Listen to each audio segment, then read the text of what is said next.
com Crisers! Bem-vindo, meus amores! No bate-papo de hoje, eu estarei acompanhada de muitas crises, café, empanadas e, eu diria, uma celebridade brasileira.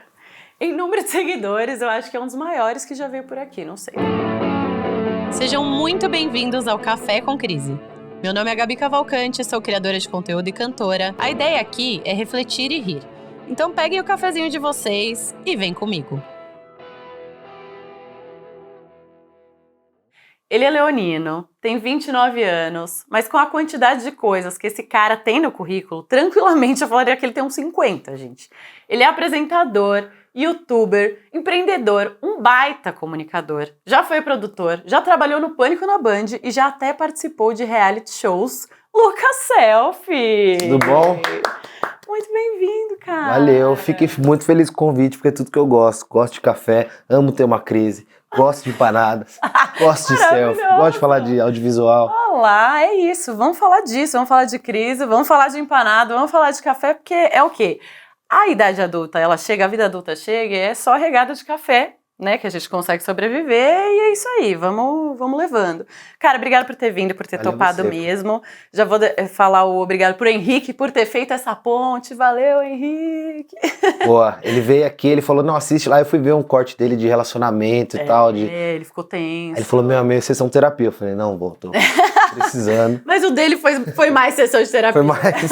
Tava precisando mais. Ele tava precisando, então eu falei, acho que vou fazer esse favor a ele. Brincadeira. Mas foi ótimo, ter recebido o Henrique foi incrível. E que bom que ele fez essa ponte. Estou muito feliz que você também, tá aqui. E, cara, você sabe que o Café com Crise é patrocinado pela Laguapa. Amo. Né? Amo também. Além do sabor, que isso é indiscutível, amo Laguapa, todo mundo aqui já sabe, eu falo real, oficial.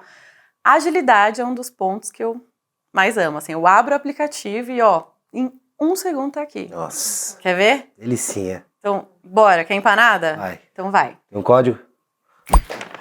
Oi, que passou? Gente! Estou aqui com essas empanadas. Você pediu uma empanada? Você pediu uma empanada? Sim, Laguapa já? Então así es que con mucha velocidad, ¿no? Juan?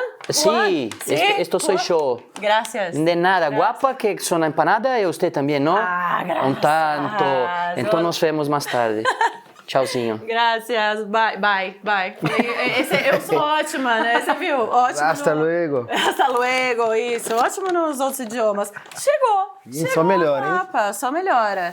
Gente, eles, olha, eles arrasam, isso eu não tenho dúvida. E além do que, tá com um sabor novo, que chama Sofia.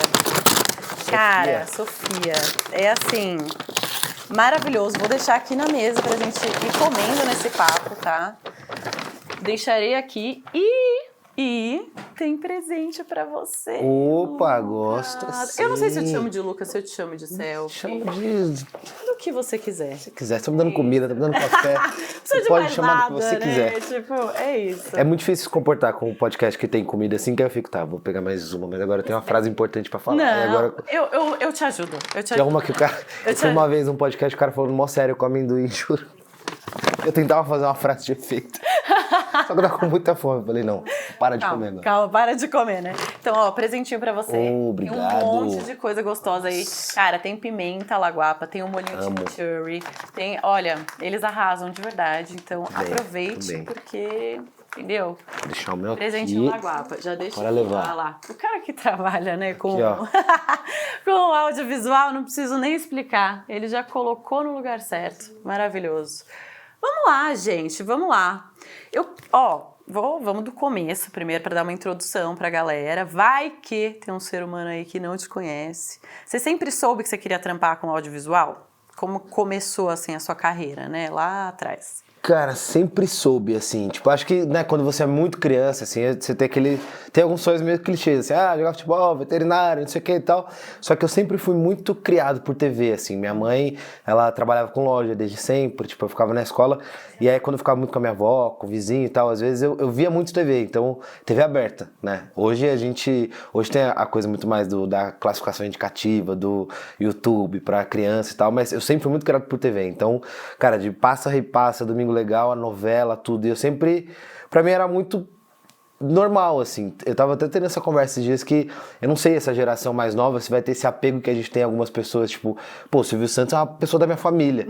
Eu tinha um negócio muito sem noção, mas tipo, o Carlos Tramontina da SPTV, eu criei na minha cabeça que ele era meu avô, ele era meu parente, assim. Gente. Então, tipo, eu tinha uma relação com essa galera de TV. E aí eu gostava muito, assim, e eu lembro que algumas coisas, conforme eu fui ficando um pouco mais velho, eu assistia mais e eu tinha muita vontade. Eu gostava muito da MTV, né? Sim. A mais antiga. Sim. Gostava muito do Pânico. E eu gostava muito do Pânico no sentido de, pô, eles quebram regra, eles vão num lugar que não é pra ir, eles entram num lugar que não pode entrar e tal. E eu falava, pô, acho que é legal esse universo, assim. Só que eu nunca tive a pretensão de aparecer, assim, tipo, eu não me achava... não tenho nada ali pra falar. Eu queria fazer aquilo acontecer, eu gostava de escrever. Então, assim, eu antes, quando criança, eu brincava muito com a agenda velha da minha mãe, assim, escrevia.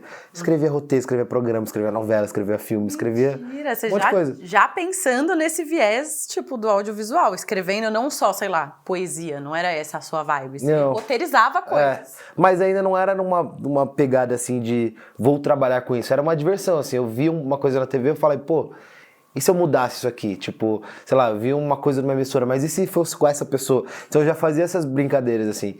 E aí eu comecei a gostar, comecei a ir em plateia. Tipo, acho que foi o começo, assim, porque eu falei, tá, deixa eu ver como é que é isso fisicamente, deixa eu ver como é que funciona. E aí eu lembro que quando eu fui, assim, em plateia, eu fui na MTV, fui na Record, fui em alguns programas, falei, nossa, é muito legal isso. Tipo, é muito grande, é muita gente. Nossa, você muita foi em câmera. várias plateias, então? Eu ia em caravana. Aí eu comecei a ser a pessoa que ajudava a organizar os passeios. E aí tem uma regra, né? Alma de produtor, né? Já começou Já era ali. produtor desde pequeno. E aí tem uma máfia, uma regra em plateia, que assim, os programas mais legais, pra você ir, você tem que ir em vários outros. Então, tipo, pra você ir no Pânico, você tinha que ir no Super Pop, não sei aonde. Que era da emissora. Pra você chegar no Legendário, você tinha que passar por esse. Que as caravanistas vão dando um jeito. E aí eu fiquei nessa, assim, e aí fui fazer teatro. Mas assim, eu gostava muito, eu já era produtor nessa época, assim, na York, que organizava a galera, a turma. Tipo, não, vamos fazer essa peça, vamos comprar isso, vamos fazer aquilo. E só que eu via que eu não tinha dedicação suficiente pra, tipo, ser ator, assim, eu me achava meio tímido. E eu falei, cara, acho que não é teatro, assim, eu gosto de estar envolvido, mas não é muito bem isso. E aí eu falei, tá, eu preciso fazer uma faculdade, vou fazer do quê? E aí eu fiquei por jornalismo, publicidade, rádio e TV e tal. E aí eu fui pra rádio e TV. Que aí eu achei que era a mais ampla de tudo, que eu ia poder exercer não só o lado que escreve, mas o lado que grava, aprender a câmera, cenário é uma coisa que eu sempre pirei, assim, sempre fui o cara da maquete, de criar, de fazer. Então eu falei, pô, acho que nesse curso eu vou me encontrar, assim. E aí caí em rádio e TV. E você se encontrou? Tipo, de Nossa, fato muito, foi... muito. Você amou a sua faculdade? Nunca, acho que em nenhum momento da faculdade eu falei, nossa, o que eu tô fazendo aqui? Tipo, Sim, vou sim. trancar. Tanto que minha sala, acho que começou com 60 e poucas pessoas, no final tinha, sei lá, 18. Sim, sim. E eu não entendia a galera sair. Aí eu vi alguém falar, eu tô aqui porque meu pai pediu pra fazer um curso. Eu falei, mano, olha o que a gente tá fazendo, Nossa, é e muito foi da escolher hora. um curso rádio e TV? Seu pai pediu? Não pediu, sei lá, direito? Não, tipo, tem que, não quer fazer direito, tem que, né, o pai tá sim. pagando, vamos fazer aqui que eu vou me divertir. E foi muito legal, assim, minha faculdade, cara. Legal. Eu não sei como eu terminei, mas foi muito legal. Porque eu entrei no Foi Pânico. ótimo. Você fez metrô, né? Fiz metrô. Você foi pra Juca, essas coisas? Cara, então, é um trauma que eu tenho na vida. Que estranho isso aí. Eu entrei com 17 anos na faculdade. E aí, eu lembro que teve o primeiro Juca. Eu e minha melhor amiga na sala, que hoje, depois de 10 anos, ela é minha sócia. Tipo, a Gabriela, que trabalha comigo. A gente juntou, assim, dinheiro, nota por nota, assim, fomos lá na Atlética pra comprar. E aí, eu tinha 17 anos. Caríssimo. É tipo assim, Era pra caro. época era caro, né? Era caro. E aí eu lembro que a gente foi pagar e aí a gente tinha 17 anos, aí falou, ó, então, vocês não podem ir na teoria. A gente pode vender. Mas pode ser que lá se pedir documento, não sei o que, dê errado. E a gente ficou, mas é muito dinheiro que a gente, tipo, pra gente. Porra, amor. Era muito dinheiro que juntou pra chegar lá e não entrar. Aí eu falei, não, vamos esperar um ano então, não vamos arriscar. Nossa, eu não lembro disso, porque eu entrei com 17 também. E eu fui no meu primeiro Juca com 17. Eu acho que a gente foi cagão, a gente deveria ter. Eu acho. Eu acho que você devia ter ido, porque rolou, normal. Eu ainda era certinho nessa época. Ah, eu era foi depois. eu era muito das regrinhas, assim. Tá. E aí eu falei, não, vamos no próximo ano. Aí no ano seguinte eu entrei no Pânico, daí eu já não tinha mais vida, final de semana, feriado, domingo. E aí, tipo, nunca deu pra ir. E aí você era tipo uma celebridade na faculdade, então. Tipo assim, porque você entrou no Pânico, você tava na faculdade, hein? Eu entrei no Pânico, tava no segundo ano da faculdade, só que eu era ainda produtor em 2014, estagiário em 2014, aí produtor em 2015, aí eu comecei a aparecer, assim, no final um pouco da faculdade. Entendi. Então não virou tipo um frisson, sei lá. não. Todo mundo lá no... Entendi. Então, e aí você começa a trampar mesmo, oficialmente. Claramente você já sabia o que você queria fazer desde muito cedo, o que é raríssimo, né? Isso a gente saber isso desde tão novo. Mas você começa oficialmente a trabalhar com isso, com 18 anos, 17 anos, que foi já na Band. Assim, trabalho mesmo, sim. Mas antes, eu no teatro conheci uma galera que me levou pra fazer... tinha uma moça que trabalhava na UTV, Marisa. A UTV é uma web TV, tipo, das antigas, que nem tem mais. Começou uma galera lá, Rafinha Bastos, Não Rosana era Herman, trabalhou ali lá. no Paraíso? Paraíso. Eu lembro. Hoje eu moro ali, tipo assim, do lado. E aí eu lembro que eu fui, era uma web... Hoje é muito mais fácil isso, mas era uma web TV com programação 24 horas. Falava, nossa, na internet. Tipo, que E aí eu entrei estagiário. Eu lembro, eu ganhava, acho que... O vale transporte, mas tipo R$100 de custo, assim, no mês. E eu amava, eu amava porque eu chegava lá e fazia switcher, então eu fazia corte, montava o estúdio, fazia a luz. Aí ao mesmo tempo tinha um programa que era mais jovem, assim, aí às vezes tinha umas ideias de pauta, você vai gravar um evento, o Will Pix, não sei se tem hoje o Will Pix ainda? Tem. Campus Party e tal, vai lá e eu ia gravar, ia fazer matéria, entrevistar as pessoas e tal. Tipo, não assistia, porque eu morria de vergonha. Mas ali eu falei, pô, é isso que eu quero fazer. E aí, meio que dali, eu fui fazer figuração um tempo também. R$80 pra você ficar ali o dia inteiro. Tipo, eu fazendo uma série da Disney que eu passava, era um colégio. Pegava, tipo, livro, caderno, passava de trás pra frente. Aí, vai no bebedouro, aí vai não sei o quê, fala ali e tal. Então, tipo, eu sempre fui fazendo uns bicos, assim, pra entender se era isso mesmo que eu queria. E aí, realmente, a Band rolou, de tanto que eu fui insistente e chato, de ficar enchendo o saco do pessoal do Pânico. Aí fui para lá e entrei como estagiário. Mas você ficava enchendo o saco, tipo, falando, mandando mensagem, sei lá, ligando. Eu ia no Facebook, pegava o nome de todo mundo, mandava textão, falava assim, quero uma vaga, quero um emprego, quero uma oportunidade. Ia na porta da rádio, fazia, tipo, enchia o saco, assim, de todo mundo. E aí, um dia, acho que eles cansaram, falaram, responde esse mala aí. E aí, eu mandei um texto, tipo, aí o diretor na época, que era o Veiga, me mandou um e-mail, falou, tá precisando de estagiário, manda pra essa pessoa aqui. Aí eu mandei, nessa hora eu falei, a vaga é minha, esquece, eu só precisava desse e-mail. Aí mandei o e-mail, fui fazer a entrevista. A entrevista era tipo um caos, assim, já me aterrorizava de tudo. Você viaja com família? Viaja, não vai ter. Você namora? Vai terminar. Que isso? Assim, na entrevista? Falava, vai terminar? Que isso? Por quê? Que tipo assim... Porque é uma rotina, o Pânico era uma rotina muito louca, assim, você não tinha... Você não podia se programar pra nada, assim. Você não pode falar, vou viajar com meus amigos da sexta-feira que vem e vou voltar na segunda. Não existe. Se domingo, 2 horas da manhã, alguém te ligar e falar daqui a 3 horas você tem que estar no aeroporto, você tem que estar no aeroporto. Que isso. Então, eu vou te falar, assim, eu fui... É recente pra mim essa coisa de poder estar aqui, por exemplo, sem o celular do meu lado e olhando, tipo, que mensagem que vai chegar, quem que vai me ligar, porque você tinha que estar num estado de alerta o tempo inteiro, todos os dias. Né? É um burnoutzinho logo ali na porta. É que a gente não sabia, né, esses não nomes tinha esse de nome, nada. né? Aí acho que não tinha. Era só cansaço mesmo. E buguei.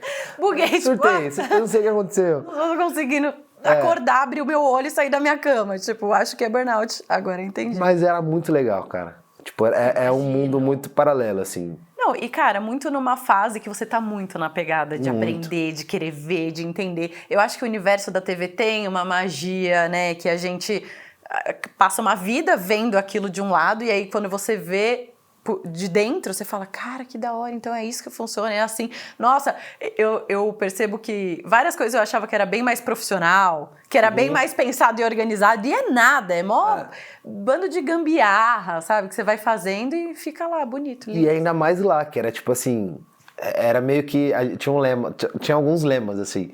Primeiro de não existe, tipo, não existe não. Tipo, se o meu chefe me pedisse uma coisa, eu ia falar, não, se vira. Quero um elefante com um anão na Paulista atravessando. Vai trazer, se vira como você vai fazer isso. E o outro era tipo, é melhor pedir desculpa do que pedir licença. Era meio que assim. Então, tipo, cara, hoje você tem que ir lá naquela festa, você tem que gravar com fulano de tal. Se você vai gravar com ele na entrada, se você vai ficar até 8 horas da manhã pro cara sair, você vai gravar com ele porque tem que ter essa matéria.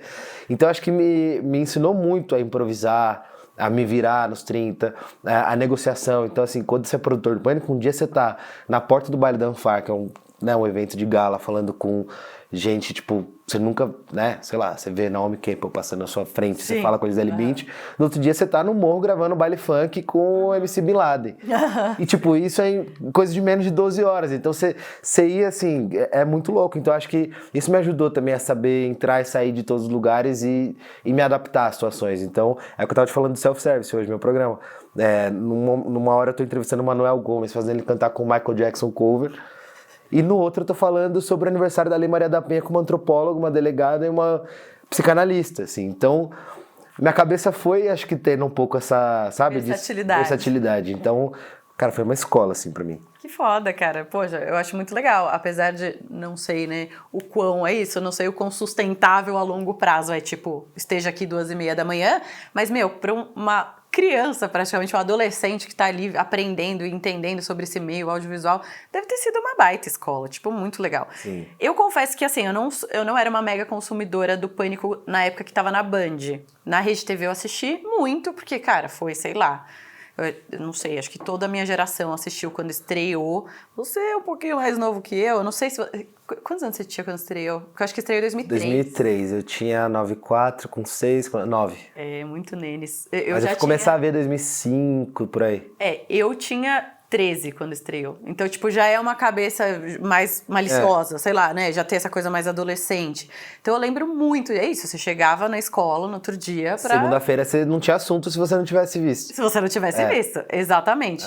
Aí, falando de tudo que você já fez no Pânico, eu acho que, assim, né, você já deve ter respondido essa pergunta, porque eu ouvi coisas bizarras pesquisando sobre você. Medo.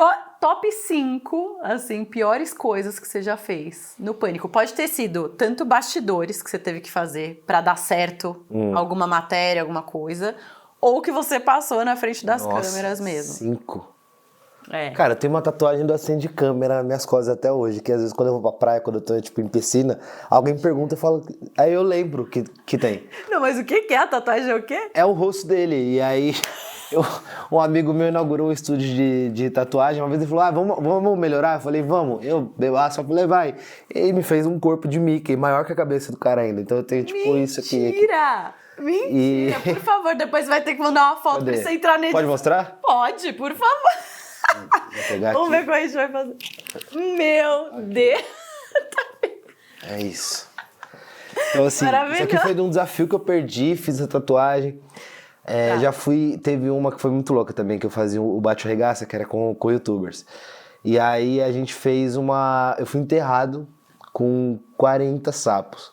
Uma cova mesmo, um caixão. Botou os 40 sapos, fechou, jogou Os terra. 40 sapos dentro do caixão? Enterrado junto comigo. Fechou a tampa, tacou terra de novo. E lá eu fiquei, tipo, sem ar. E aí eu tinha um caninho, assim, pra respirar. Aí tiveram a brilhante ideia de jogar uma água dentro do cano enquanto eu tava respirando. Pô, bacana. É o tipo de brincadeira muito saudável. E aí foi muito louco, porque o editor esse dia zoou muito, ele colocou, tipo, que eu acabo meio que... Uma hora eu falei, eles não vão me resgatar mesmo, tipo, pode ser que dê ruim. E aí eu comecei a não tentar fazer esforço, então eu fiquei assim, tipo, parando de respirar e fui assim, vou me acalmar. E aí na edição... Senão te dá uma crise de Não, eu tive tudo. O pânico era crise de pânico toda hora. E aí, quando eu fico assim mais quieto, tipo, eles fecharam a edição com a minha data de nascimento e a data do programa. E eu tava no dia fazendo, porque eu era produtor tipo, eu fazia os quadros, mas eu era produtor de estúdio, né, no ao vivo. Fazia dália ali pro Emílio, tipo, uma correria maluca. E aí eu lembro que eu tava sem ver o celular na hora, eu tava, tipo, muito focado em alguma coisa do programa. Quando eu peguei o celular que tinha passado a matéria, tava, tipo assim, meu celular... Louco, ela era pelo amor alucinada. de Deus. E aí eu falei, nossa, eu vou zoar com isso, não vou responder ninguém. Fiquei 2 dias sumido. Tanto que até pouco tempo você jogava no Google meu nome assim, o autocompletar era morreu, E aí eu sustentava isso. Tipo, putz, impostura era muito difícil quando a gente fazia. Porque chegou uma época que o Daniel não podia mais fazer, que ele era muito conhecido já. E aí tiveram uma brilhante ideia que eu odiava, que era o Aprendizes de Impostor. E aí era... Cara, você era o aprendiz. Eu era aprendiz de impostor. E aí vinha gente pro Brasil, tipo, toda vez que eu via a notícia de algum gringo que vinha pro Brasil, meu coração já... Cara, a gente fez Antônio Bandeiras, Schwarzenegger, Kim Kardashian, Gisele Bündchen. Mas o objetivo era entrar nos eventos, né? Era o impostor? Tipo, Cara, não, era sempre um objetivo bizarro, assim. O da Kim Kardashian era fazer uma selfie, que era... Ela tinha acabado de lançar o livro da selfie, e aí tinha que fazer uma selfie com a bunda dela no fundo. Apanhei de segurança. O do Schwarzenegger era entregar um bebê pra ele. O do... Sempre tinha uma... O da Gisele Bündchen era fazer um... Que na época bombava, que aquele Dub Smash. Lembra desse aplicativo? nossa, lembro. Dublagem. De dublagem, aham. Então, tipo, sempre tinha um negócio que não era só chegar e ver a Sim, pessoa. aham. Você tinha que ter alguma graça, assim, com Meu ela. Deus do céu. Cara, era só loucura. E aí você topava. Você, tipo, Você falava... não tinha como não topar, né? Não pode dizer não, né? É, não pode dizer não. Ambiente tranquilo e bem Tranquilo, saudável. leve, de boa. Tranquilo. Cara, eu tenho que dizer uma coisa. Como eu tive um background seu, tipo, muito pelo Henrique, né? Eu lembro que quando eu conheci o Henrique, ele falou, eu trabalho com selfie, sabe? É hispânico. Eu falei, tá, não sei o quê. Eu tinha muito uma visão, e eu não conhecia a fundo o seu trabalho, de que seria muito só uma parada ou de humor ou mais superficial. E aí, eu pesquisando mais sobre você nos últimos tempos, que eu já estava pensando assim, o Henrique podia fazer essa ponte e tal. Comecei a fuçar mais, assim, o seu trampo. Cara, eu percebi que você tem vários trabalhos mais densos e mais sérios, vamos dizer assim, né? Tipo o Trampo Zica, tipo um documentário que eu descobri que você fez sobre maconha, não é isso? No Uruguai. Você foi pro Uruguai e tal.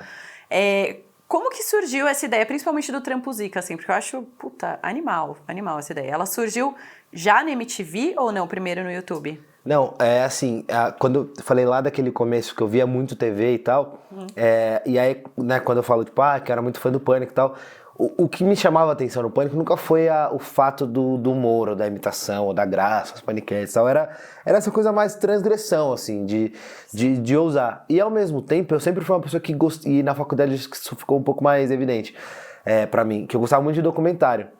Só que aí, como eu fui fazendo tudo aquilo no Pânico, meio que eu fui me afastando desse universo, assim. E aí, quando eu comecei a gravar com os youtubers, todo mundo ficava... Tipo, eu gravava com uma galera muito que tava ali no começo. Cocielo, Whindersson, Castanhari. Eles falavam, você tem que fazer um canal, você tem que fazer um canal. E eu, tenho que fazer. Mas o que eu vou fazer? Isso já quando você já tava inserido no Pânico. Isso no Pânico. E aí eles, tem o gap aí de pegadinha, que o fulano fazia, hoje não faz mais. Faz isso, faz aquilo. E eu falava, cara, mas pra mim não faz sentido eu fazer um canal pra fazer exatamente o que eu já faço no Pânico. Assim, pensando estrategicamente, talvez faria sentido, porque, eu tava com os gigantes na época, eu teria milhões de inscritos. Mas eu falei, cara, não vai me satisfazer, eu já faço isso aqui, entendeu? Sim. E aí eu comecei a ficar pirando, falei, cara, o que eu vou fazer no YouTube? E aí eu lembro que eu vi um documentário na época, comecei a ver muito na faculdade, que foi o Boca de Lixo, do Eduardo Coutinho. Eu vou comendo Lagoapa, tá? Boa, daqui a pouco eu já vou também. Você ataca aí. E aí era ele no lixão, mostrando uma realidade ali, da galera que tava ali, que tava trampando e tal. E eu falei, nossa, é isso que eu... é isso que eu quero fazer. E aí eu falei, não, e se eu fizer alguma coisa com profissão? Eu fiquei fritando o que eu ia fazer. E se cada episódio eu fizer um negócio diferente? Eu não sabia muito bem o que era. E aí eu, fuçando assim no YouTube, achei um canal de um cara que gravava a rotina dele de motoboy. Que era o Motoca Vlog. Um abraço pra você aí, inclusive, se estiver vendo nós. E aí eu lembro que eu entrei em contato com ele e falei, mano, beleza, quero lançar um canal no YouTube, tô com uma ideia de um primeiro vídeo, foi o primeiro vídeo do canal. Se eu achar um capacete, eu tenho uma câmerazinha aqui, posso, ir com você, fazer o seu rolê de entrega e gravar? Ele, demorou. E aí eu falei, vou gravar e vou ver o que vai dar. E aí ele foi, me buscou, peguei o capacete, peguei a câmerazinha, fui gravando tudo, a gente fazendo entrega. Cheguei, editei esse vídeo, acho que demorei uns 2 meses pra editar, porque eu achava horrível, aí tirava, aí cortava. Não, ficou uma merda essa ideia, não sei o que, vou jogar. E aí quando eu lancei esse vídeo, eu vi que uma galera gostou. E aí me veio o nome, Trampo Zica, assim, vou, né, qualquer coisa eu mudo. É muito bom esse nome, inclusive. E aí eu fiz esse primeiro, aí deu bom, aí eu falei, eu preciso de uma nova profissão pra fazer. Aí, se eu não me engano, o segundo eu fui pra São José do Rio Pardo, gravar numa fazenda. Aí fiz dia da roça, limpando chiqueira, não sei o que, né? E aí eu lembro que lá nessa cidade a gente conseguiu contato com o cemitério de lá. E aí eu falei, quero fazer coveiro. Que eu falei, se eu fizer coveiro, no YouTube, não tinha Eu não tinha visto, assim, uma coisa no YouTube. Já tinha de TV e tal. Agora eu falei, meu, coveiro... Porque aí também o Pânico me ajudou nisso. Eu sabia que pro quadro pegar eu precisava chocar de alguma forma no começo. Sim, aham. E pra mim era uma coisa fácil, assim. Eu nunca tive ai, que nojo e tal. Tava enterrado com 40 sapos. Não, mano, depois você passou no Pânico, Tava de boa já. Foda-se. E aí a gente conseguiu falar no cemitério e fui gravar. Então eu gravei o coveiro e a fazenda. E aí eu já tinha pensado mais uma câmera de fora, já tava começando a dar uma visão mais de programa. E aí, cara, o do coveiro bombou muito, assim. E aí eu lembro que na época uma galera compartilhou e tal, sem eu pedir, eu falei, Porque é muito curioso, mano, é uma profissão que eu sempre penso, assim, tipo, como alguém escolhe uma profissão dessa? Mas aí eu fico pensando que provavelmente a pessoa mal escolheu. Provavelmente ela cai lá, né, sei lá, de paraquedas. E é muito louco, eu cheguei, era Cláudio. Nossa, eu lembro até hoje, assim, eu cheguei na sala dele, de coveiro, aí tinha umas garrafas PET, assim, com muita cachaça. E aí, e aí, seu Cláudio, tal, como é que você faz, tal? E, cara, todo dia ele bebia ali a cachaça pra fazer. Porque é muito doido, né? Assim, óbvio que vira uma rotina, né? Vira um costume depois. Mas, cara, o cheiro não tem como você se acostumar o tempo inteiro. As situações que você tá ali, a energia que tá ali. Então, um dia você tá no enterro, tem uma mãe chorando, tem um filho chorando, tem um caso muito louco. E aí ele me contava umas curiosidades e falou, cara, tem essa parte aqui, ó, é só de enterro de partes do corpo. E as pessoas vêm visitar. Como assim? Tipo, a pessoa perde um braço no acidente, ela enterra ali, ela vai visitar esse braço. Mentira, isso existe. Existe. Gente! Umas coisas muito estranhas. Eu falei, caramba, é verdade. E aí eu fui pra uma parte onde eles enterravam indigentes. Que aí não lembro exatamente quanto tempo, mas de tantos em tantos anos ele tem que tirar aquele... Né, tirar todos os ossos ali, jogar no ossário, joga um ácido pra dissolver aquilo pra caber mais e dá a vaga pra outra pessoa. E aí eu fui fazer isso. E aí eu tava de boa, não sei o que, tinha que quebrar a gaveta e tal. A hora que eu vi, assim, que eu vi de fato o esqueleto, que eu tive que pegar a cabeça... Ave Maria, acho que foi a única hora que me deu um... Mas eu falei, vai, não pensa. Não pensa, muito, não vai. pensa, tem que... E aí eu fui fazendo, eu falei, cara, se eu fizer isso, eu faço, tipo, qualquer outro. Aí fui pro ML, aí fui pra perícia criminal. Pior IML ou pior coveiro? Cara, IML, eu acho que ele pior, é eu tenso, mano, porque não é qualquer morte que vai pro IML, né? Normalmente é mortes meio... Ou a pessoa morreu em casa, ou a pessoa morre de uma forma suspeita, né? Que tem que investigar. Eu acho que não é... não é qualquer corpo que vai pro IML. Se você morre no hospital, você não vai pro IML. É, porque eu fui fazer o resgate, né, no IML. Então, tipo, o IML foi uma passagem pra mim. Eu fui até Brasilândia, na Zona Norte, e tinha um chamado de um corpo que tava lá há 2 dias no carro. Então, eu fui fazer o resgate do corpo. A gente tirou, botou no alumínio, botou dentro do carro, levou pro ML. E aí tem um cheiro bizarro. Tem. Nossa, mano. Tava em decomposição já. E aí... E aí, acabou a empanada? Eu tô falando aqui. Não, eu não ligo. Essas coisas eu não ligo. Tipo assim, tá comendo, não fala. Só que aí foi muito louco, porque, por exemplo, tem umas coisas que a gente vai gravar que você acha que é o que vai chamar a atenção, e aí é outra, assim. Porque eu fui, mostrei a curiosidade, ML, como que é, a marca, a gaveta, tal, não sei o quê. E aí eu comecei a conversar com as pessoas que trabalhavam lá. E aí tinha um tiozinho, ele era diretor de... Ele tinha alguma função ali de perícia, e aí ele começou a falar que ele tinha um sonho de ter um canal de culinária no YouTube. E, cara, foi esse trecho do vídeo que as pessoas mais comentaram, assim. E aí é muito louco, porque é isso que eu gosto do Trampo Zica, que, assim, não é só eu viver a profissão e mostrar a profissão, é mostrar qual que é o sonho daquele cara que tá ali. Tipo, aquele motoboy, ele tá ali porque é uma passagem pra ele, ou ele gosta da adrenalina, ou ele faz aquilo pra poder fazer uma outra coisa. O cara que tá no ML, como ele distrai a mente? Tipo, como que ele não pensa naquilo todos os dias? Esse da fazenda que eu fui ver, pô, o seu Zé, cara, era o dono da fazenda, assim, ele... Roça total. Tinha uma festa junina rolando na cidade no dia. E ele não saía de casa, tipo assim, há anos.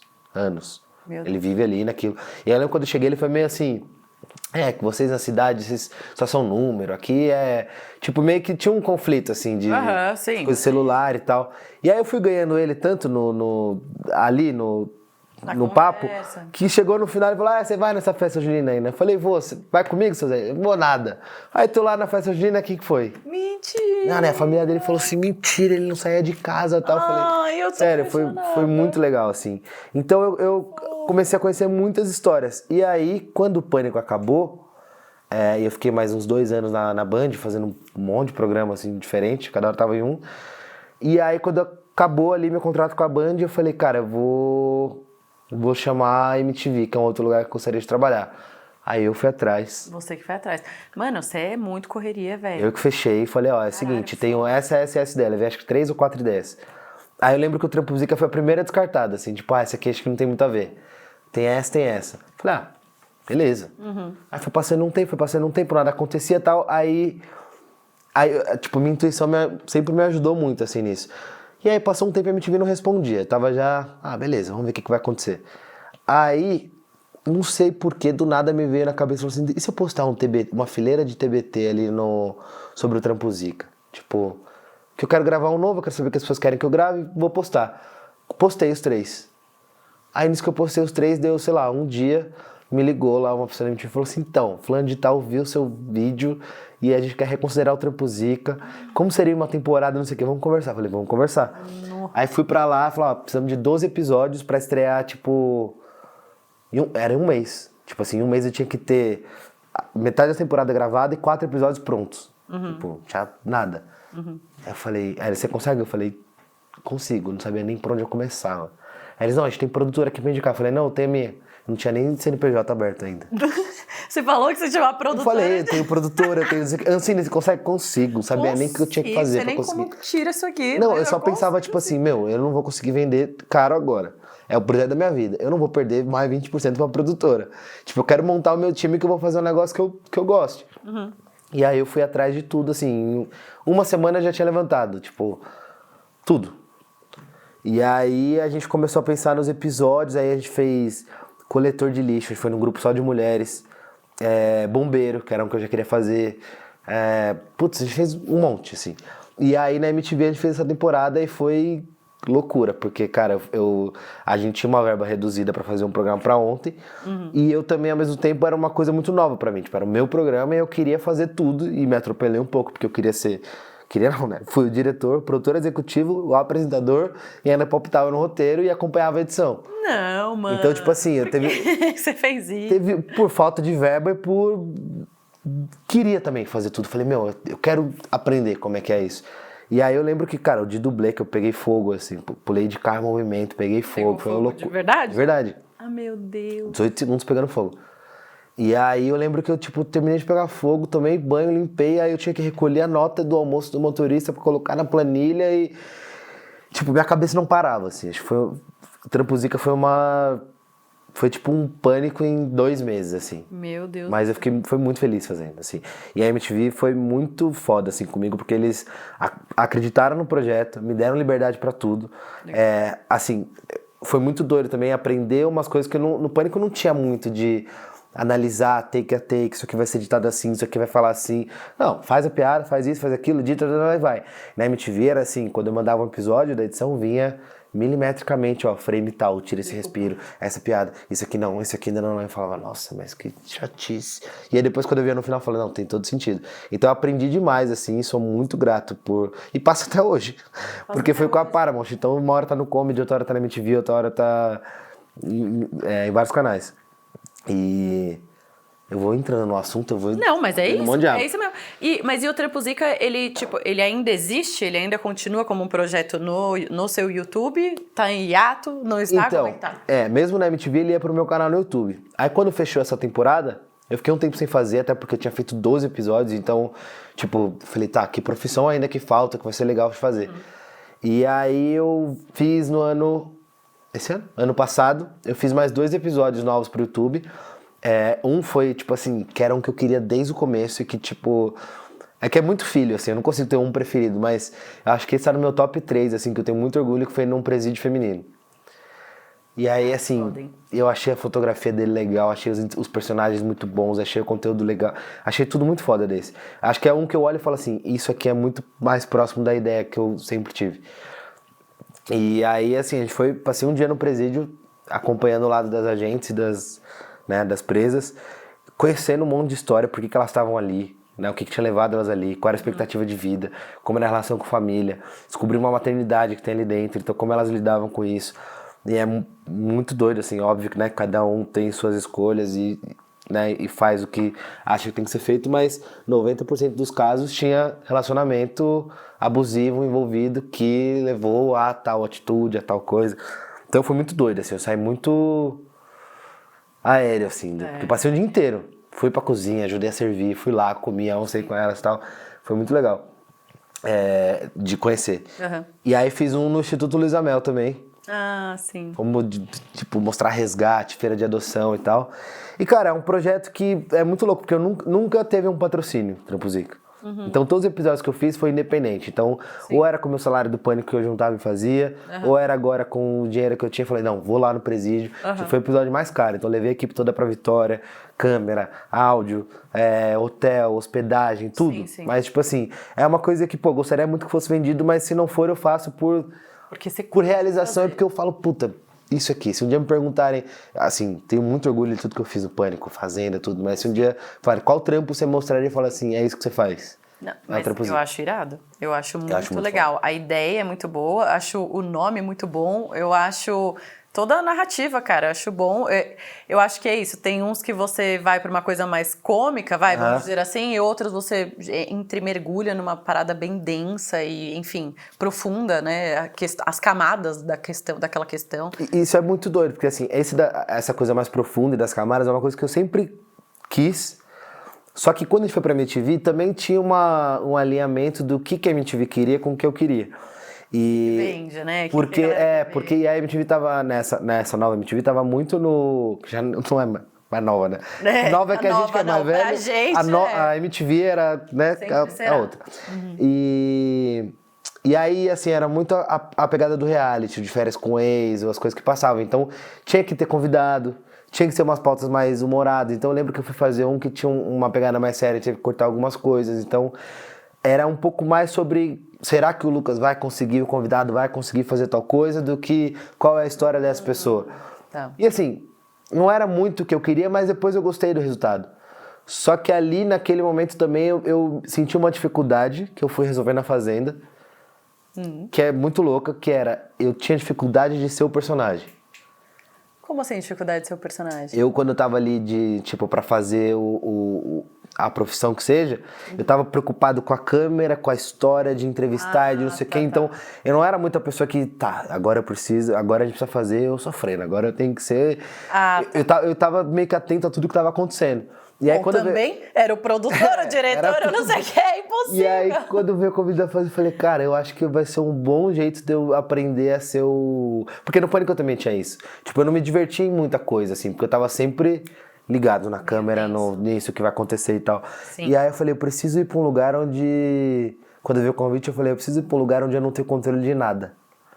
Olha, tipo, onde eu não olho... Controlador, então. É muito, tipo, é muito... Lógico, né? Se a pessoa assume tantas funções, assim, normalmente é quem gosta de ter o controle da... E é muito personalidade também, assim. Eu sou essa pessoa que gosta de ter o controle. E aí, quando eu falei, meu, não vou ter controle de nada. Isso vai ser desesperador, mas vai ser muito bom. Tipo, só precisa existir. Quero saber se tá gravando, se não tá gravando, se o áudio tá bom, se tá ruim, se a luz caiu. Sim. Como vai passar, o que vai ser editado, só vou viver, tipo, e é isso. E deu uma pane no cérebro quando você chegou. Bom, várias panes, né? E aí chegou na Fazenda. Isso foi pós-Trampo Zica, pós ter rolado na MTV. Aí você recebeu o convite pra Fazenda e foi para lá. E aí você topou. Meu, você já tinha assim na cabeça de com certeza participaria de um reality assim? Porque eu não me imagino participando, juro por Deus. Sério? Não, eu sempre imaginei, sabia? Eu sempre assisti. Tipo, muito. Desde que eu me entendo por gente, eu via e gostava de reality show. Mas não era uma coisa, tipo, próxima, assim, da minha realidade. E quando eu fiz MTV, aí antes desse convite da Fazenda, eu fiz o doc da maconha. E aí, meio que assim, foi muito legal. Porque eu entrei nos lugares, assim, que eu não tinha entrado. Foi até um pouco assustador, porque começaram a me chamar pra coisas que eu falei, não, pera, eu não posso levantar essa bandeira sem ter propriedade, sabe? Então, tipo, eu comecei, como eu falei do lado muito do medicinal, mostrei história de Alzheimer, de Parkinson e tal, comecei a receber muito pedido de ajuda de pai com filho autista, com tal, e eu falei, pera, eu fiz um documentário, eu falei, investiguei, estudei pra falar, mas...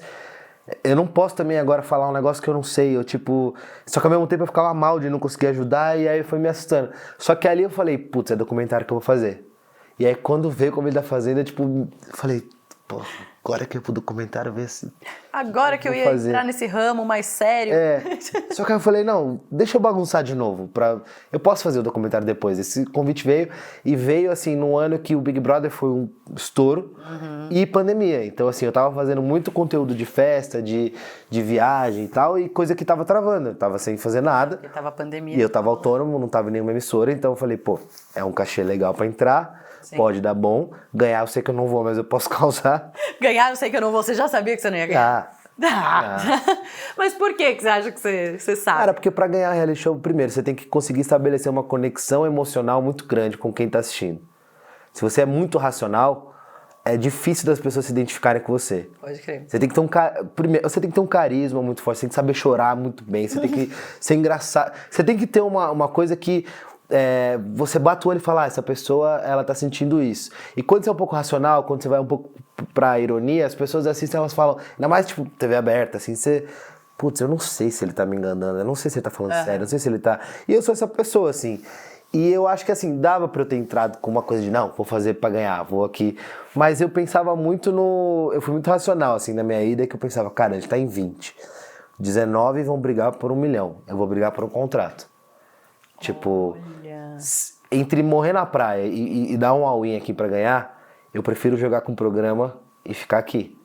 Então eu era a pessoa que, tipo assim, eu tinha umas escolhas meio incompreendidas no começo, porque, por exemplo, logo de cara no programa teve uma dinâmica que era, valia um carro, valia um monte de prêmio. E aí tinha uns amigos meus, assim. E aí tava, elimine uma pessoa do jogo e volte outra. E ao invés de eu, tipo, pegar um amigo meu e colocar, eu fiz a troca por 2 pessoas que eu não tinha relação, mas que tinham acabado de brigar. Porque eu pensei, pra narrativa desse rolê aqui ao vivo, vai ser muito foda. Tipo, você acabou de brigar e dar um fora nela, e ela tá ali provocando ele, ela vai tomar o lugar dele, tipo, os dois se matam. Então eu era muito esse agente do caos, assim, porque eu ficava pensando muito, aí o Pânico me ajudou muito, porque eu pensava com a visão de produtor. Eu falei, se eles estão botando isso aqui, o que eles querem que aconteça? É isso que eu vou fazer. E aí eu fui, tipo, nisso. E aí jogando com o programa, né? Com o programa. E eu fui começando a perceber os sinais que o programa me dava de que eu tava, tipo... indo bem, tava porque, assim, ajudando. Não existe na Fazenda nunca existiu essa coisa de vocês vão fazer aquilo, vocês vão fazer isso. Mas você se liga um pouco em umas coisas. Então, tipo, o jeito que o apresentador fala alguma coisa com você, eu pescava. Então, o jeito que o Mion me chamava pra uma coisa, eu falava, tá, isso aqui que pode ser. Aí, às vezes eu soltava uma coisa, eu via se isso repercutia de alguma forma. O jeito que vinha um poder pra mim quando eu ganhava uma prova, eu falei, não, então eu vou por esse caminho. Olha só. Então eu pensava, cara, eu acho que assim, quem tá assistindo vai se divertir, porque eu como telespectador, a pior coisa que eu odeio é quem se esconde de jogo. Sim. Então eu falei, eu não vou ser esse cara, vamos pro combate. O programa vai gostar e, tipo, vai que dá certo também. Porque assim, eu achava que eu não ganhava, mas também não era uma coisa, tipo, sou um perdedor. Vai que funciona. Sim. Então eu fui pra ser um agente do caos e pra me divertir, assim. Eu queria muito viver tudo que o reality show podia me proporcionar. E eu me preparei, assim, bem pra ir. Eu tinha uma pira de fazer... O que é se preparar bem pra isso que eu ia falar? É que eu te falei do documentário da maconha no Uruguai. Eu falei, quero fazer documentário. E eu tava pensando qual seria o segundo. E aí eu queria fazer uma coisa mais pesada e tal, mas quando veio o reality eu falei, peraí, eu vou juntar uma coisa na outra. Eu não vou perder a chance de ir pra Fazenda, mas se der tudo errado lá, eu vou ter um pretexto pra eu ter ido. E aí eu fiz um documentário sobre reality show. Caralho, mas já existia o case Manu Gavassi? Porque foi a primeira que pensou fez essa estratégia. Ela deixou os vídeos montados ali. Gravados aqui na Clep, me diga. Aqui? Passagem foi aqui. Não, e muito bons. Eu fiz até uma paródia do vídeo dela, que os fãs dela odiaram quando eu postei. Olha lá. Que era o garoto errado. Mas só que era assumidamente uma paródia. Sim. E aí a ideia do reality, assim, eu fui atrás de todos os participantes possíveis, tipo, falei com o Supla do Caso dos Artistas, André Surak da Fazenda, falei com, tipo, uma galera. E aí eu fiz 8 episódios. E aí eu deixei minha equipe pronta e falei assim, vocês vão soltar de acordo com o que acontecer lá dentro. Então, um é cancelamento, se eu for cancelado, vocês vão jogar esse. Um é sobre aliança, se eu fizer uma amizade que tá repercutindo, vocês vão jogar esse. Um é sobre festa, se eu passar do limite, vocês vão jogar esse. Olha. Então, tipo, tinha alguns, e aí misturava com entrevista, com imagens minhas lá dentro. E aí eu só lembrava que eu tinha que durar 8 semanas pra chamar os 8 episódios ao vivo. Os 8 episódios do... Durei 9. Gente! Na oitava eu falei, pô, tá entregue. Foda-se. E você durou quantas semanas no final? 9. Ai, gente, é isso.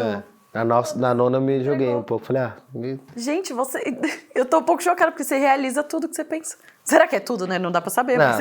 a gente mas erra assim, no meio do caminho também. Nossa, mas você é muito realizador, cara. Tipo, você é meio... e muito estratégico, né? Muito racional, muito, sei lá, amarradinho, assim.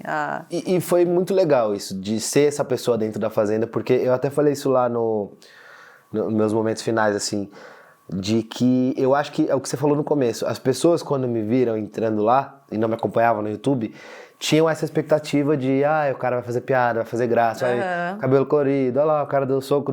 Então, tipo, acho que elas não imaginavam que eu sabia falar, elas não imaginavam que eu pensava, elas não imaginavam que ia ser estratégico, ia ser racional. Sim. E não só de falar, tipo, coisa de jogo, mas tinha vários papos de vida, assim, super legais lá dentro. Então, eu acho que também foi importante pra mim de pegar esse público de TV aberta que me conhecia no Pânico, fazendo mais palhaçada, e me verem numa outra situação ali, pra eu conseguir trabalhar mais isso depois. E assim, desde que eu saí de lá, e aí eu consegui entrar nesse de entrevista, fiz meu podcast, entrei lá na Record pra fazer justamente isso, entrevista, trabalhar com reality show. Então, e aí você hoje faz essa parte, a perspectiva de fora de um reality show, né? Tipo, você tá dentro da Record fazendo as entrevistas dos eliminados. Isso. É isso? E como que é ter essa mudança de perspectiva? Hoje você analisa com olhos diferentes, imagino. Você acha que ter o know-how de ter participado do reality te dá uma perspicácia, às vezes, Sim. tipo, dá, né? Pro eliminado ali, do que saber, do que falar. Dá, assim, em vários sentidos. O tanto de... Porque, assim, que nem... O jeito que eu faço, e que repercute muitas vezes nos cortes, é de ter uma coisa mais ácida, às vezes, de ser debochado, de ser irônico, mas é também num lugar de empatia de que, assim, eu nunca vou... Nossa, massacrar a pessoa que acabou de sair ali e deixar ela, meu Deus, o que aconteceu? Não, tem gente que sai e as pessoas querem que você pergunte, que você fale aquilo. Só que também eu sei que aquilo passa. Então, tipo, não é que aquela realidade, nossa, vai acabar com a vida da pessoa. Não, você topou entrar no reality show, você teve seu comportamento, isso foi aceito, isso não foi aceito. Você vai chegar no momento que você vai ter a sua conta, tipo assim, o que você quer saber? Eu lembro que eu me coloco muito no lugar quando eu saio, eu tava muito curioso pra saber o que as pessoas acharam de mim. Né? Porque você vai lá pra disputar a rejeição ou a aceitação. E aí eu acho que é injusto eu omitir, tipo, não, vou pegar levezinho com você. Óbvio, tem coisa que é grave, tipo, se acontecer alguma coisa com a sua família, você não vai falar. Mas, tipo, coisas relacionadas ao jogo, tá pegando mal, tem um cancelamento rolando aí, porque aconteceu isso, beleza. Então, quando eu saí, eu queria muito que me falassem isso. Então, Falaram? Falaram. Tipo, ó, você errou nisso, isso aqui deu bom, isso aqui deu errado, isso aqui você passou do limite, você pode ter saído por isso, por aquilo. E aí eu lembro que eu ouvi tudo e falei, tá... Bom, desculpa, tipo, isso aqui eu nem lembrava, isso aqui eu lembrava, isso aqui... Eu não tinha muito esse apego de, não, vou defender até o final, errei, é isso. Você não vai, isso não é perfeito e aqui em 1 hora de conversa eu vou falar alguma coisa, né?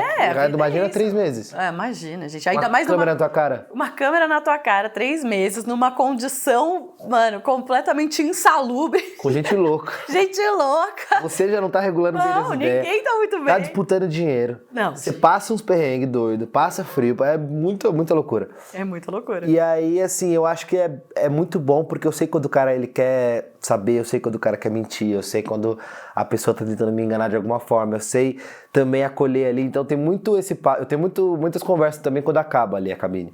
Então a pessoa acha que aquele 20 minutos eu vou lá, falo, pergunto, não. Então às vezes a pessoa sai em choque, ela, não, mas e tal coisa? Eu falei, não, relaxa, isso aqui tá de boa. E aí o bom é que eu tenho 2 encontros, né? Eu tenho o de 20 minutos, que é o mais pauleira, que é tipo, acabou o programa, eu sou a primeira pessoa que ela vê, só que no outro dia eu tenho 1 hora com ela de live, que é um pouco já mais na zoeira, tipo, tem vídeo, aí entra a família, ela já sabe de mais coisas, então eu falo, ó, amanhã com calma, você vai ver amadurece mais. essa ideia, pede desculpa por isso, por aquilo e tal. Às vezes eu falo até umas coisas, tipo, fora do meu... Porque, cara, eu sei o que é estar ali, assim. Sim. Eu sei o desespero que é você entrar com uma expectativa. Imagina, eu acho que ninguém sai de casa pra errar. Tipo, você sai pra dar o seu melhor. Até quando a pessoa é muito vilã dentro do reality show, ela para a vida dela, tipo, ela não é só aqueles 3 meses, ela para a vida dela antes, ela programa a família, tem gente que deixa filho em casa, deixa marido, deixa mãe, tipo, ela cria uma expectativa, e aí imagina, você sai, ainda mais na Fazenda, que todo mundo já tá inserido de alguma forma, né, então, ou é influenciador, ou é cantor, ou é atriz, ou é ator, ou é apresentador, Sim. Então imagina, você sai correndo o risco de ter, tipo, manchado a sua profissão, manchado o que você faz, não cumprir uma expectativa. ter um prejuízo, tipo, ser cancelado. Então é um momento, assim, delicado também. Só que eu também não acho que essa seriedade toda. Cara, é um reality show, é uma brincadeira. Sua vida não vai acabar com isso aqui, entendeu? Então, não é essa pergunta que eu vou fazer que vai te desestabilizar e não é uma coisa que você fez lá dentro do jogo que vai anular tudo que você já fez. Eu acho que pós Carol com K, a gente conseguiu ter uma dimensão um pouco maior de tipo assim, galera, não levem tão a sério, até o próprio cancelamento pesado que a Carol com K sofreu e depois a galera perdoou, vai. A internet perdoou ela de novo porque entendeu que a gente pegou pesado com ela. A gente, eu digo, sociedade, né? Não, assim, a Carol com K, foda, ela foi lá no programa, você achou ela muito legal, mas até a própria Boca Rosa. Cara, lembra? Ela foi eliminada, tipo, antes da metade do programa. A galera massacrava ela. E aí, tipo... Olha lá. Entendeu? Onde ela tá, né? Jade Picon. 80 e pouco por cento da menina tomou, foi protagonista da novela das 8. Gente, não é, né, o final do mundo. Mas eu entendo o desespero dessa pessoa. É Daquela desesperador. pessoa lá é desesperador. Eu acho que por isso que eu nunca conseguiria participar de um reality. Eu não sei lidar com rejeição, cara. Pra mim é... É muito doido. E aí o medo de ser rejeitado. E aí eu ia ficar panicada na cabeça, eu não sei. Mas eu acho que aí volta o Pânico ter me ajudado nisso, tipo de... Eu meio que imaginava na minha cabeça, óbvio que eu acho que não se compara, mas eu imaginava o melhor e o pior cenário. Tipo assim, se der muito bom, eu tenho mais ou menos a sensação do que é ser parado na rua, a galera gostar e pedir não sei o que e tal. E se der muito ruim, eu também já vivi isso. Tá. Então, tipo Você já assim... tinha sido cancelada? Já. Então, tipo, no Pânico era um cancelamento a cada semana, por algum motivo. Basicamente. Alguns sem muito sentido, outros com razão. Que são coisas que eu aprendi depois que realmente não faria novamente. Sim. Mas eu meio que já entendia um pouco que eu podia viver, assim, esses extremos. Então eu falava, cara, não tem muito a perder, assim. É uma pandemia, vou mostrar um outro lado meu, vou ganhar o dinheiro, vou tentar alguma coisa aqui, vai que o Doc bomba, vai que o YouTube bomba. E isso, vamos viver. Não, tá arrasado. E vivi. E joguei de cabeça. Nossa, fui feliz demais. Maravilhoso. E, cara, falando desse... para a curiosidade das pessoas e para você também, você teve uma treta que você... Coitado, não é que você tava na treta, você tava só no meio porque você estava lá existindo. Com o Vini Butel. Aquele participante que rolou uma treta, mano, uma pancadaria. Este ser humano é ex-namorado de uma amiga minha. Eu convivi com ele Qual foi o muito convívio? antes dele ser essa pessoa que ele é. Não empanado. Qual foi o convívio? Pega a pipoca aqui, né? Lembra aquele meme do Michael? Põe um óculos e vai. Cara, ele era... Ele namorou essa minha amiga, acho que em 2011 ou 12. Tipo, faz muito tempo. Muito antes dele ser... Nem tinha rede social, gente. Não tinha nem Instagram. E... eu convivi bastante com ele, já fui viajar pra praia. Mas eu conheço ele da época do De Férias com eles. Sempre foi muito legal comigo. Sim, no De Férias ele era meio cancelado, né? Eu não sei, Eu só fiquei sabendo tudo depois, assim. Ele sempre me tratou muito bem, assim. E aí quando ele saiu... E é muito louco, porque eu conhecia ele, já tinha postado coisa no... Viagem não. Mas, tipo, sempre tava nos rolês, assim, tipo, junto. Sim. Uma galera. Sim. E aí... Por eu conhecer ele, a galera achou que eu peguei leve com ele na cabine. Só que, tipo assim, ele era um humor debochado lá dentro. E eu fui fazer a cabine na mesma pegada dele, assim. E aí teve gente que não entendeu, falou, ih, arregou pra ele. Mas eu falei, cara, assiste com calma que você vai ver que tem um monte de coisa ali que... Tem um monte de coisa. Mas essa gravação foi... Baco, né? Meu Deus do céu. Quando eu vi, eu já tava na porta correndo. Eu tenho um vídeo, né, que alguém postou na internet, não sei, que é um pedaço da treta, assim. Eu só vi você, tipo, em 1 segundo evaporando e, tipo, deixou a galera lá. Nossa, mas se mata, gente. Se mata, não tem nada a ver com isso, certíssimo. Enfim, uma grande curiosidade, que eu não sei porque eu contei isso, falando aqui pra essa câmera, mas eu contei. Maravilhoso. Aí, falando agora de Fazenda também, né? Na Fazenda, você assumiu sua bissexualidade, certo? Foi muito difícil tomar essa decisão de assumir? Tipo, porque imagina assim, vou falar a minha perspectiva, né? Talvez, aí você me diga se eu estiver errado. Cara, você vindo de um contexto de pânico, de tipo, todo um background que imagino que as pessoas não esperavam. Então, como que foi tomar essa decisão? Ou foi assim, chegou lá e falou, foda-se, vou falar, que já tava lá mesmo. Ou você pensou nisso em casa, sabe? Você é todo estratégico, né? Então, não sei se você pensa nessas coisas, tipo... Porque assim, Era uma coisa, eu acho, não sei, não lembro exatamente de tudo que eu falei lá dentro. Mas era uma coisa que alguém me perguntou uma vez, e eu falei falando com alguém, acho que antes da Fazenda, e a pessoa falou, não sabia, tipo, alguma coisa assim. Eu falei, cara, se você não tem uma intimidade comigo e é meu amigo, assim, tão próximo, ou se eu nunca quis te pegar, é óbvio que você não vai, não tem por que te contar. Sim. Então acho que é uma coisa muito, cara, quem convive comigo, cara, tem um papelzinho aí? Ai, a gente arranja. Nath, você consegue pegar pra gente? Então o que eu tava falando? Que quando, tipo assim, que você não sai falando e só anunciando no alto-falante. Só que aí eu pensei assim, cara, reality show vasculha uma vida inteira. Tá. Mas ao mesmo tempo, já tinha não é uma vontade de deixar esse público, mas assim, já era uma coisa que, como às vezes era um assunto, eu falei, cara, se eu falar lá, na minha cabeça, eu tava trocando essa ideia com o Gabriel Santana esses dias, que ele foi no South Side. Eu vi. Ele falou a mesma coisa no Big Brother. Sim, eu vi. E aí eu falei, se eu falar lá dentro, eu meio que eu achava que eu tava protegido de ter que ficar explicando, sabe? De ter que ter conversas, de ter que, tá. Então era uma coisa que, tipo assim, eu vou falar, vai ter alguma reação. Sim. E as pessoas vão lidar com isso. E você não vai nem saber. Eu não vou nem saber. Tipo assim, talvez elas vão falar em algum momento Sim. alguma coisa comigo. Só que ao mesmo tempo também eu tava começando. Eu tava me envolvendo com uma pessoa lá dentro. Ah, é verdade, você teve um namoro lá, é isso? Um namorico? A gente ficava. Uma... E eu sempre falei pra ela, pra Raíssa. Falei, eu lá fora eu sou da bagunça. Eu gosto de festa. Beijo uma, duas, três pessoas, beijo mulher, beijo homem, não sei o que. Então eu já tinha falado. Só que eu não sabia o que ia passar. Ah, tá. Eu tinha que Não, falar mas isso. com certeza ia passar, né? Porque... Às vezes não. Então eu tinha que falar isso algumas vezes.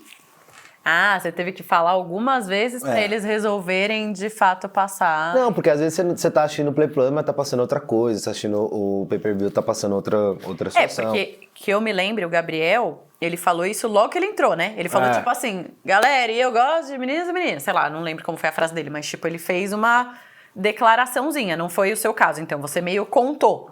Contei e pras pessoas que eu tinha intimidade ali. Tipo, não foi uma coisa que eu cheguei e falei, galera... foi tipo ali no papo, como eu faço na vida. E aí eu falei isso pra ela.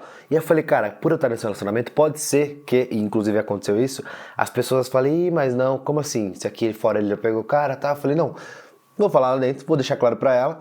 E aí também já falo disso uma vez. E aí, deixa aí o que acontece, entendeu? Tipo assim. Só que assim, quando eu saí, eu acho que até teve uma proporção menor do que eu imaginava. É que eu não sei também, porque na minha fazenda muita coisa, como eu falei isso no começo, muita coisa eu não vivi assim, porque eu tava lá dentro, obviamente. Mas óbvio que também o que eu esperava aconteceu, de que existiu muita gente falando, putz, falou que é bissexual pra querer ficar no hype e levantar uma bandeira. Ou não, ele é gay, mas falou que é bi pra tipo não falar que é gay. Então ficava uma coisa meio tipo assim... Gente, por que eu juro, eu não consigo entender, né? A galera... E normalmente isso vindo da própria comunidade, é isso? É isso que é muito doido. Pode falar, é a maioria. Cara, é igual mãe. Mano, mãe com outra mãe. Quem julga a mãe é outra mãe. Normalmente. Mas muito, raramente tipo assim... a gente é julgado por, tipo, outras pessoas. Normalmente é mãe mesmo que vem enchendo o saco. Era tipo assim, falou que é bi porque não quer assumir. Falei, o trampo e o que vai acontecer, que eu tenho que ouvir de uma coisa ou da outra, não vai mudar nada. E aí tinha gente, não, é pelo hype, porque tá no programa e aí quer fazer uma graça, quer se destacar. Então tem essa coisa da invisibilidade que, tipo, você não é meio que nem uma coisa nem outra, né, na cabeça das pessoas. Mas eu acho que... A bissexualidade, né? Tem a bissexualidade. Esse estigma, né? Mas aí eu acho que o fato de ter falado lá me pulou tanta etapa que eu acho que acho que foi a melhor coisa, assim, sabe? De tipo, joguei. Total. E aí lidem com isso. Se vocês quiserem me xingar, me cancelar, me tirar por isso, me tira também. Se quiserem me deixar aqui, ótimo. A pessoa que eu tô ficando aqui, ela já sabe, tá ótimo com ela. O resto não precisa se envolver com isso. E foi isso, cara. Quando eu saí, eu vi algumas coisas e tal, mas já não era mais um assunto, assim. Já tinha morrido, né? Já tinha morrido. Ah, é bom, porque você falou logo no começo ainda. Então, se rolou um fuzuê, foi logo no começo, você nem viu. Ixi, eu saía, tinha achado gente que achava que tinha ficado comigo e outro que não sei o quê. Aí amigo postava declaração, falei, nossa, se eu tivesse pegado metade dessa galera que vocês queriam, tava bem. Mas é bom que também abriu um leque de possibilidades, Então, não é mesmo? Mas mesmo assim, como não repercutiu muito isso, porque eu também não sei como foi, na edição não passou. Acho que isso é pra quem assistiu e o que viralizou em Twitter. Tem muita gente que às vezes quando nossa, mas eu não sabia, tipo, você não falou, tal. Então tem muita gente que não sabe ainda, e eu não fico em todo lugar falando, não, gente, Toda então, hora oi, levantando. beleza? É que eu acho que também tem muito esse lance do seu background. Tipo assim, sei lá, a última pessoa que eu imaginaria é alguém que trabalhou no Pânico. Já começa por aí, sabe? Assim, eu já... Lá atrás, porque era um estigma de, tipo, muito... O homem macho hétero, papapá. A gente E quando tinha alguém, era sempre o gay num lugar muito afetado. Exatamente, muito, era sim. tipo um estigmatizado, né? Meio um personagem, assim, né? Como se fosse algo do tipo. Então, jamais imaginaria também, com certeza, entendo. Cara, e tem alguma crise muito forte? Você, desde o início da sua carreira, sei lá, me pareceu muito certo do que você queria, foi construindo aos pouquinhos. Você já teve alguma crise muito forte em relação ao seu trabalho? De, puta, cara, não aguento mais 12h30 da manhã me ligando essa hora, falando de trampo, ou tipo, cara, alguma crise você falou, eu tô repensando minha carreira, Nossa, não sei se é bem isso que eu quero. Eu acho que no Pânico, inevitavelmente, tinha algumas, assim, tipo, situações de eu, tipo, acho que eu cheguei a pedir demissão, acho que 1, 2 vezes, 3. Gente, como assim? Umas 2, 3 vezes, eu acho. Deixaram sair. Não, mas umas 3 vezes eu pensei, tipo, cansei, assim. Mas também não tive coragem de sair. Porque eu não sei, não... Uma foi... O que foi mesmo que aconteceu? Acho que umas 2 vezes em situações do Pânico eu achava que, tipo, eu precisava fazer outra coisa. Mas ainda era no contexto muito de produção também, sabe? Tipo, eu vou sair pra ser produtor de outro lugar, assim. Eu não tinha ainda essa... Não era em relação à profissão, tipo, você nunca se imaginou fazendo outra coisa. Tipo, você acha que você não faria outra coisa hoje, assim, você não... De outro tipo de trabalho, sem ser trabalhar com audiovisual, por exemplo. Agora não, mas eu tenho muita curiosidade, tipo, eu gostaria de um dia, sei lá, montar um bar, produzir um evento, fazer não sei, abrir uma empresa de alguma coisa, não sei, eu sou muito curioso, assim, eu gosto muito de experimentar, assim, coisa que eu não conheço, gosto muito de aprender. Hoje, assim, eu não consigo me ver saindo desse meio, mas é uma coisa que eu acho que eu faria, assim, mais pra frente. E era até uma das perguntas, o que você não fez que você gostaria de fazer ainda? O que eu não fiz? Isso pode ser, inclusive, no meio, assim, no audiovisual mesmo, tipo... Cara, ainda não tive... Por exemplo, né, você já teve, mas tipo, puta, não tive um programa só meu. Já teve, check, sei lá. Mas, puta, ou um tipo de programa. Um tipo de programa na TV aberta. Eu acho que eu não... Eu fiz, uns 2 anos pra trás, 2 realities pro digital, pra marcas, né? Um foi pro YouTube, os 2 foram pro YouTube. E foram muito legais, assim, foram com algumas pessoas conhecidas de reality, o outro foi com universitário e tal. E foi uma coisa que eu gostei muito de experimentar fazer, de dirigir, de criar, de falar e tal. Então eu acho que, assim, coisas que eu não fiz ainda dentro desse meu rolê, assim, que eu tenho feito, eu acho que é talvez um programa meio de entrevista, auditório, que é mais ou menos o que a gente tá construindo com o self-service, talvez na TV ou... É que eu tô desconstruindo um pouco essa coisa da mentalidade que eu sempre tive de TV, tem que ser TV, sabe? Eu acho que eu já fiz muita coisa que eu fui mais feliz no YouTube, já fiz coisa que eu fui feliz na TV. Então acho que assim, vamos colocar a palavra bem-sucedido ao invés de TV ou internet. Pronto, assim. perfeito. Então tem um programa encorpado ali, meio de auditório, meio de entrevista, que é o que eu acho que eu tô construindo. E dirigir e apresentar um reality. Dirigir TV. ou apresentar. Porque eu acho que apresentar deve ser legal, mas, puta, dirigir deve ser muito bom também. Deve ser muito bom, nossa. Olha lá, eu já fui esse ratinho de laboratório, agora é minha vez. Gente, é muito ratinho de laboratório. Se a gente pensar, o conceito reality show já é a coisa mais maluca que um ser humano, tipo um experimento social, de fato, assim. Deixa eu ver como essas pessoas se comportam se eu fizer isso. Eu queria que um médico um dia analisasse, assim, profundamente as coisas do reality. Leva no self-service. Eu sinto me chama pra ir curiosidade. assistir. No final, mas eu amo essas no final você tem que sair convencida a participar de um. Não sei. Já vai preparada.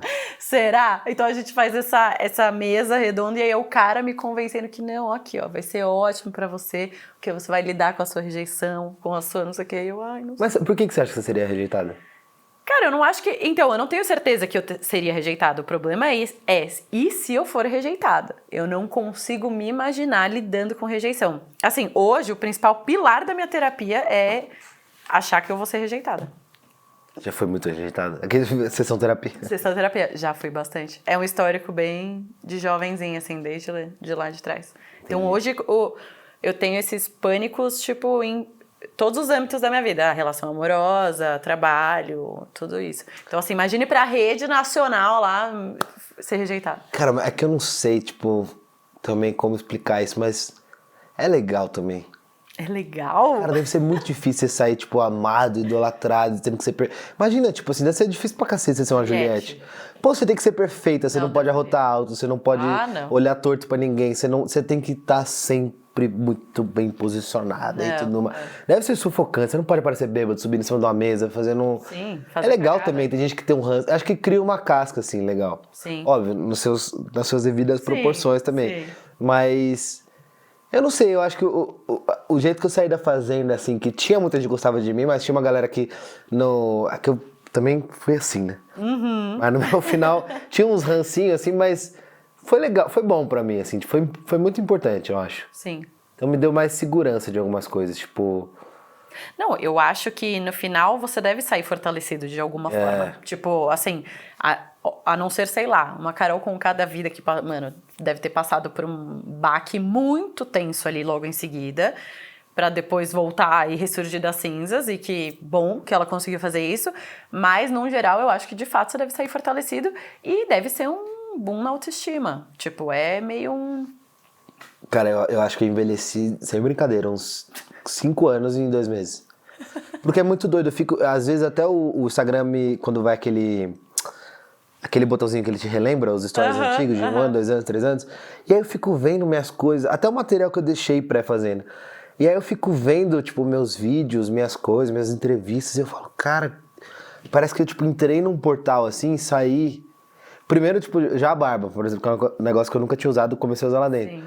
E aí, assim, acho que fisicamente o jeito, minha visão um pouco das coisas, saí muito mais assustado com algumas coisas eu acho que eu perdi um pouco. Mas eu falo, cara, parece que eu, tipo, amadureci muito, assim. Ah, mas eu imagino. É impossível não amadurecer. Só que é muito louco, porque é uma evolução que você faz com o país inteiro te assistindo, né? Então, exatamente. Imagina, o Brasil te ver acordando, te ver de ressaca, te ver mal-humorado, te ver feliz, te ver alegre, te ver namorando, te ver brigando. Não, e sem contar isso aí, eu imagino que você não se reconheça lá dentro. Quando você vê as coisas de lá de dentro, você se reconhece, mas porque eu ia falar, cara, certeza que eu não vou me reconhecer em algumas atitudes. Quando você assiste? Quando você assiste, você dentro da Fazenda. Porque, sei lá, tudo é muito a flor da pele, tudo é muito, tipo...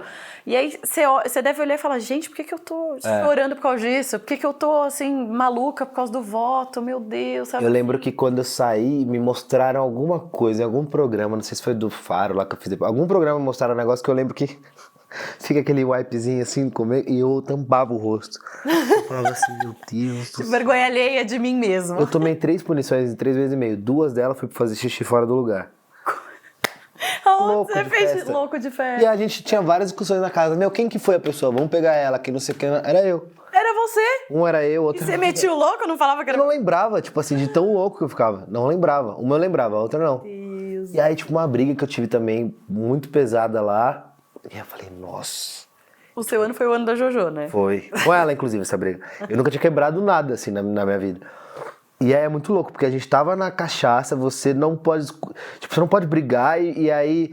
Eu lembro que, tipo, eu já tava meio de saco cheio dela, ela me levou pra um lugar muito péssimo, com um assunto muito horrível. Eu lembro que eu fui pra cozinha, eu precisava, cara, jogar minha raiva, e eu queria fumar, e lá não... Você tava trancado, né? Porque eles ficavam arrumando a festa depois.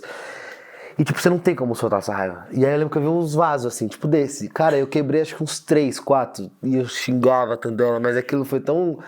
Você foi punido, obviamente, imagina, ou não? Ou pode? Não. Lá é permitido quebrar coisas. Mas, tipo, essa menina que eu ficava, ela também quebrava a casa.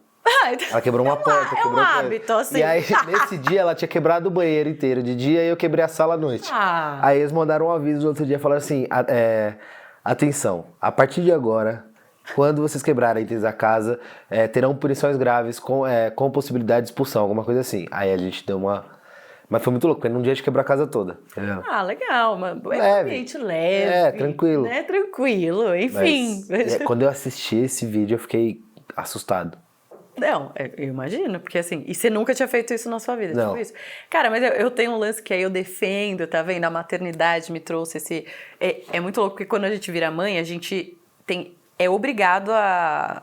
Quer dizer, obrigado não. Se você quer exercer com uma certa excelência, você, tipo... Existe uma imersão de autoconhecimento que você tem que olhar para algumas feridinhas suas e entender aonde, o que acontece e tal.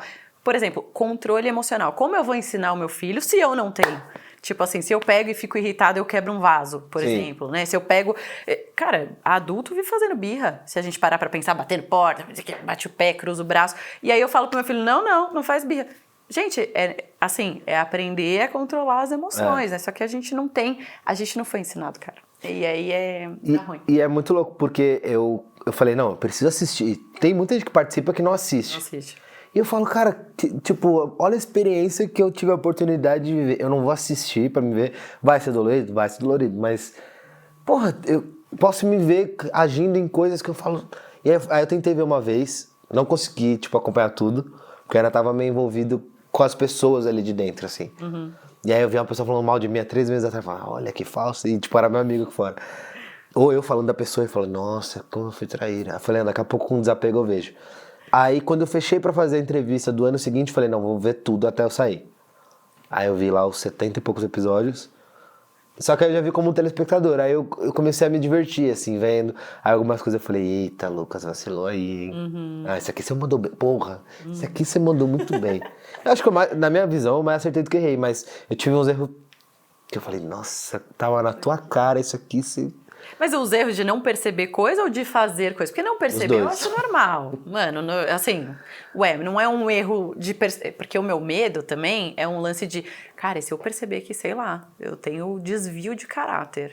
Tipo assim. Não, você não vou ter, obviamente, mas sei lá, é umas noias que passa na sua cabeça. E se o reality te levar para um nível de estresse tão agudo que você comece a fazer coisas que. Eu tava ficando assim. É lógico. Eu tava ficando estressado num nível que, tipo, eu já, na minha última semana, eu não falava com uma boa parte da casa, assim. Tipo, uns 4, assim, a gente tava em 9, 10, eu acho, não lembro. E aí eu não falava com alguns, tava brigando, tava começando a brigar, tipo, com a favorita do programa, com o amigo dela, com gente que era minha amiga, com não sei o quê. E eu já tava no nível de estresse que eu falava com, tipo, 2, 3, assim. E aí eu falei, cara, eu preciso muito, tipo... que as pessoas falem se é pra eu ficar e... Porque também se eu ficar, eu vou ser, tipo... Sim, lógico. Te dá uma força, né? Mas se não for pra aí, eu acho que, tipo assim, eu não quero... Porque eu acho que eu tinha uma noção que eu tinha feito uma trajetória legal, assim. Só que eu tava já meio que me perdendo. E eu falei, se for pra eu sair, eu prefiro, tipo, não apagar as coisas legais que eu fiz, sabe? Antes que eu surte mais um pouco. Que bom, né? Que foi na hora que foi. Deu tempo do você fazer o seu documentário. Nossa, fiz tudo. Deu tudo certo. Foi ótimo. Lucas, obrigado pelo papo. Valeu Obrigado você. por ter vindo, cara. Curtiu? Muito. Você, de verdade, admiro muito, assim, entendendo mais sobre você, admirei demais sua carreira. Aprendi muito, assim, tipo, certas coisinhas. Acho muito legal que você gosta de se envolver em cada etapa dos seus projetos, que você mergulha mesmo. E, cara, acho que ainda tem muito chão, muito jovem, vai fazer muita coisa, vai ter o seu programa aí. Vamos fazer de tudo, pô. Agradecer a vocês também o convite. Muito legal aqui. Que a gente tava falando, já tô de olho aqui. Falei, essa câmera, olha, fica bonita nessa câmera. Eu vou ver qual que é o modelo da câmera. Já tá de olho. Já tô aqui no... Mas... Eu te mostro tudo, os bastidores, eu vou te mostrar os estúdios. Mas muito legal a ideia, gostei bastante. Valeu. Que a gente se cruze mais aí. Vai lá no self-service também, qualquer hora. Eu quero ir lá trocar ver uma vocês ideia. preparem. E aí, ano que vem, vocês cobrem, ela vai estar num reality show. Se ela for cancelada, a gente não vai soltar a mão dela, porque aqui ninguém solta a mão de ninguém. Ninguém solta a mão de Ixi, eu só tenho amigo que vai... quando entra amigo meu em reality, é cancelado. Raramente um se dá bem. Ah, então o que é? Aí eu já fico, ih, lá vai. Mas, ó, eu vou revelar uma coisa que eu não revelei ainda. Vou revelar agora em primeira mão. Não no Café com Cris, falei no meu Instagram rapidinho. Eu participei de um reality de dates. Mas é uma coisa rápida. Aonde? Vai ter aí. Vai sair aí. Ah, vai sair ainda? Vai sair ainda. É um reality de dates que envolve date e astrologia. Em breve. 15 de setembro. Curioso, hein? Estará no ar aí. É um novo. Mas deu bom? Existe. O que é dar bom, né? Ah, o date Foi um bom date? Não posso revelar. Não posso revelar. Você é de que signo? Eu sou canceriana. Eu amo que eu faço a pergunta e eu não sei a continuação. Tá, se canceriano sofre, né? Canceriano sofre. Canceriano sofre. Leão é um bom signo. Pra quem? Pra ele próprio, eu sei Pra que ele é. próprio, com E certeza. pro resto da sociedade. Eu tenho minhas Muito. ressalvas. Pior que escorpião, não. Escorpião é o cão. Não, mas é porque assim, de fazer mal a alguém, supostamente o escorpiano, a chance é maior. Agora, o leonino tem um ego, né? Tem um ego. Mas assim, eu não te conheço a fundo, obviamente, mas conversando com você, você já não aparenta ter... Não aparenta, tá? Esconde bem, esconde bem. Esconde bem, não sei. Mas, por exemplo, tá em evidência, gosta de estar em evidência, gosta de estar no palco, de aparecer. É muito essa coisa determinada, de tipo, vou fazer acontecer, não sei o que, isso é super leonino. É o melhor signo, né, do zodíaco. Então pronto aí, tá vendo? É uma resposta leonina, não é mesmo? É isso, valeu, Lucas. Valeu por ter vindo mesmo. E vamos comer laguapa agora. Por favor, que a que gente já tô faz. bem de olho aqui nessa. Valeu, gente. Valeu!